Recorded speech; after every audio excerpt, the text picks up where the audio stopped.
मैं आपको बताऊंगा कि अगर आप प्रयागराज जाते हो तो प्रयागराज में आप एक दिन में कहाँ कहाँ पर घूम सकते हो, कौन सी जगह पर आप बढ़िया खाना खा सकते हो, सस्ते में कहाँ रुक सकते हो और हमारा एक दिन में घूमने का कितना खर्च आएगा।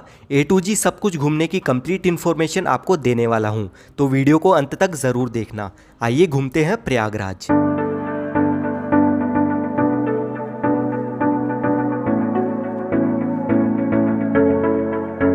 उत्तर प्रदेश राज्य में स्थित प्रयागराज वो शहर है जहाँ 3 नदियों का संगम है, गंगा, यमुना, सरस्वती। और यहीं पर लगता है दुनिया का सबसे बड़ा महाकुंभ मेला, जो हर 12 साल में एक बार लगता है। प्रयागराज को देश का सबसे बड़ा धार्मिक शहर भी माना जाता है। यहाँ पर हर साल लाखों की तादाद में श्रद्धालु प्रयागराज घूमने के लिए आते हैं और त्रिवेणी संगम में डुबकी लगाते हैं। प्रयागराज को देश का सबसे धार्मिक शहर भी माना जाता है। यहाँ पर हर साल लाखों की तादाद में श्रद्धालु प्रयागराज घूमने के लिए आते हैं और त्रिवेणी संगम में डुबकी लगाते हैं। दोस्तों, प्रयागराज सबसे बड़े संगम को देखने के लिए इसे संगमों का संगम, महासंगम कहा जाता है। और जैसा कि आपको पता ही है, प्रयागराज में हर 12 साल में दुनिया का सबसे बड़ा धार्मिक मेला यानी महाकुंभ लगता है और हर 6 साल में अर्धकुंभ मेला लगता है। वहीं हर साल माघ मेला लगता है, जो कि फिलहाल यहाँ पर चल रहा है। और अगले साल यानी 2025 में यहाँ महाकुंभ मेला आयोजित होगा, जिसकी तैयारियां अभी से शुरू हो चुकी है।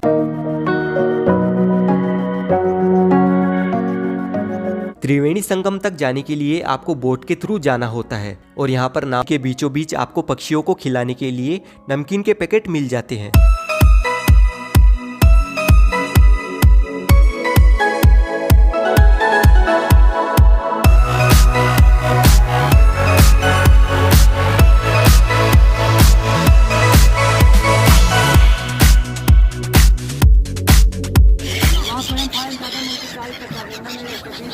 क्या है? उधर भी पैसा लगता है क्या भैया? ज्यादा मांगते 40-50 मांगते, इतना नहीं लगता, 20-30 का लगता है। मैं बता, मेरे मत कहना वहाँ, ठीक है? हम बता जाओ। हाँ, आप बता दो। हाँ, वहाँ 20-30 का लगे, ज्यादा नहीं लगता। 20 रुपए लगे। वहाँ लगता है, वरना मत दीजिए, 20-30 का लगता है। ठीक है। मेरे जब कहाँ आप स्नान करोगे, उसी में जाके कपड़ा वपड़ा चेंज करना, उसी पहन के तब यहाँ बैठना है, ठीक है? बड़ी नाव वहाँ घाट लगा है, उसी में जाके नहाना, स्नान करना है, उसी कपड़ा वपड़ा चेंज करना है, तब इसी में बैठना है। नदी के बीचों बीच जो त्रिवेणी संगम है, वहाँ बहुत ज़्यादा भीड़ रहती है। करीब 20-25 मिनट वेट करने के बाद डुबकी लगाने के लिए हमारा नंबर आया और डुबकी लगाने के आपको यहाँ पर 20 रुपये देने होते हैं। और जब मैंने संगम में डुबकी लगाई तो पानी इतना ज़्यादा ठंडा था कि मेरी तो हालत ख़राब हो गई थी। जैसे तैसे मैंने गंगा, यमुना, सरस्वती का नाम लेकर 3 डुबकी लगाई और एकदम तरोताज़ा हो गया।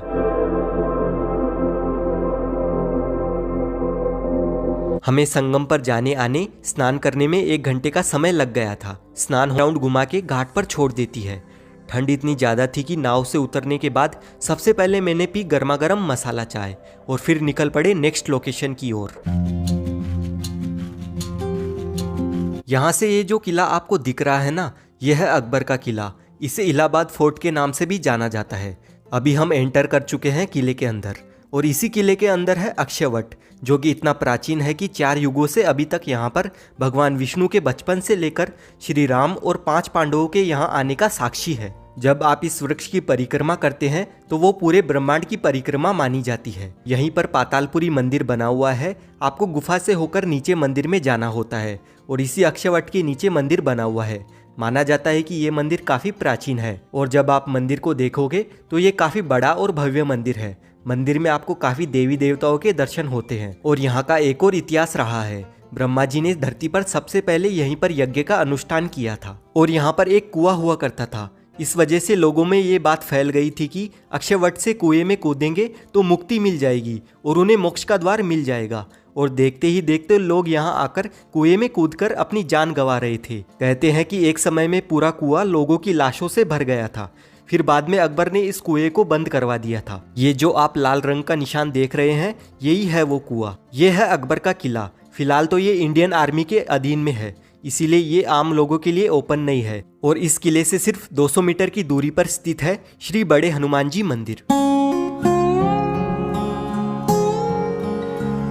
इस मंदिर की खास बात यह है कि यहाँ पर हनुमान जी लेटी हुई मुद्रा में है। इसीलिए इस मंदिर को लेटे हनुमान जी के नाम से भी जाना जाता है। साथ ही इन्हें किले वाले हनुमान जी, प्रयागराज के कोतवाल के रूप में भी जाना जाता है। मंदिर में जो हनुमान जी की लेटी हुई मुद्रा में मूर्ति है वो करीब 20 फीट लंबी है। हनुमान जी के साथ श्री राम जी और लक्ष्मण जी भी है और उनके पैर के नीचे अहिरावण है और ये मंदिर लगभग 600 साल पुराना है। माना जाता है कि लंका पर विजय प्राप्त करने के बाद अयोध्या लौटते समय माता सीता के कहने पर हनुमान जी ने यहीं पर विश्राम किया था। इसीलिए धार्मिक मान्यताओं के अनुसार यहाँ पर हनुमान जी के इस स्वरूप के दर्शन हमें मिलते हैं। संगम पर सभी मुख्य प्लेसेस घूमने के बाद अभी हम आ गए हैं अलोपी देवी मंदिर में।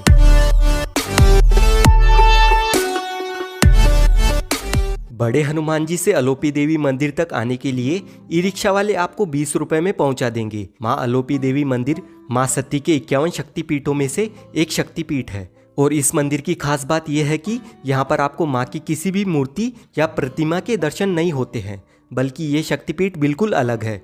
यहाँ पर आपको माँ के झूले के दर्शन होते हैं और माता अपने भक्तों को पालने के रूप में दर्शन देती है। यही इस शक्तिपीठ की विशेषता है। जब शिवजी सती को लेकर पूरे ब्रह्मांड का चक्कर लगा रहे थे तब माता का हाथ कटकर यहाँ पर गिरा और शिवजी के मुख से निकल गया कि माँ अलोप हो गई है।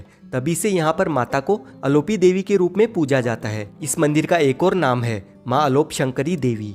यहाँ से अब हम जाएंगे भारद्वाज पार्क और उनके आश्रम में, लेकिन वहाँ जाने में ऑलमोस्ट बाकी की सभी टूरिस्ट प्लेसेस मौजूद है। अभी हम आ गए हैं भारद्वाज पार्क जाने के लिए। यहाँ पर आते ही सबसे पहले आपको भारद्वाज मुनि का बड़ा सा स्टेचू नजर आएगा। ये स्टेचू देखने में काफी बड़ा है। इसी के पास में भारद्वाज पार्क के अंदर जाने के लिए गेट बना हुआ है।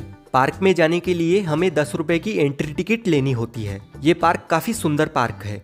यहाँ पर आपको सबसे पहले बहुत ही बढ़िया फाउंटेन देखने को मिलता है। फिर उसके बाद भारद्वाज जी के आश्रम की छोटी सी झलक भी देखने को मिलती है। भारद्वाज पार्क विजिट करने के बाद में अभी हम जा रहे हैं भारद्वाज आश्रम में, जो कि यहाँ से 250 मीटर के वॉकिंग डिस्टेंस पर ही लोकेटेड है। रामायण में भारद्वाज आश्रम का वर्णन कुछ इस टाइप से है। सबसे पहले श्री राम जी अपने वनवास के दौरान यहाँ पर आए थे महर्षि भारद्वाज जी से चित्रकूट का रास्ता पूछने के लिए। भारद्वाज आश्रम के आसपास और आश्रम में आपको बहुत सारे छोटे बड़े मंदिरों के दर्शन प्राप्त होते हैं। भारद्वाज मुनि जी का ये जो आश्रम है वो त्रेता युग का है और इसका भी अपना एक अलग ही महत्व है। भारद्वाज मुनि ने ही विमान बनाने और उड़ाने की कला की खोज की थी और कुंभ मेले के प्रवर्तक भी भारद्वाज मुनि ही थे।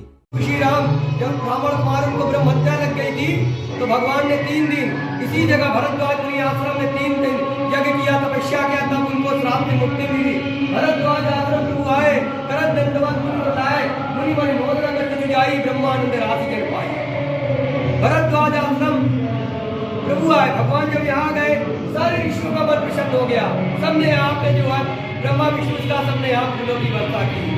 भारद्वाज आश्रम के जस्ट पास में ही स्वराज भवन और आनंद भवन म्यूजियम बना हुआ है। म्यूजियम में आपको काफी सारी एंटीक चीजें देखने को मिलती है और यहाँ पर जवाहरलाल नेहरू, इंदिरा गांधी, महात्मा गांधी जी रहा करते थे।